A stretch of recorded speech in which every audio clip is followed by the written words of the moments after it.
Ate, bakit ang tagal ng order? Girl, di ako si Jollibee. Hindi ko kayang iprito ang chicken, i-refill ang gravy at sagutin ang tantrum ng isang 5-year-old sabay-sabay. Teka lang, hindi po fast magic, fast food lang. Kuya, may libre ba akong extra rice? Wala pong libre, lalo na pag gutom na rin kami. Kung kami nga umaasa na lang sa amoy ng Chicken Joy tuwing break. Kung may libre man, yun ay bonus na ng ngiti galing sa pagod namin kaluluwa. Ate, pakiwipe nga tong table, parang may langis. Oo, paki na. Pero teka, waiter, dishwasher, janitor, refill station, cashier, ako na ulit lahat?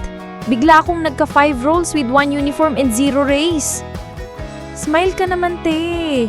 Nag-smile na nga ako nung una, kaso nung umulit ka ng tanong sa menu ng 5 beses, nawala na yung muscle sa mukha ko. Hindi po to Miss Universe Q&A. Ito po ay chicken plus rice combo. May araw na kulang kami sa tao pero puno ang pila.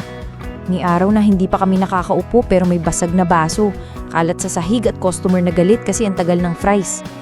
Pero kahit ganun, smile pa rin. Kasi hindi pwedeng iprito ang attitude. Pero kahit ganito, proud pa rin ako. Dahil sa bawat Chicken Joy na naiserve, bawat bata na napatawa, at bawat magulang na napakain, may konting kabayanihan na nangyayari.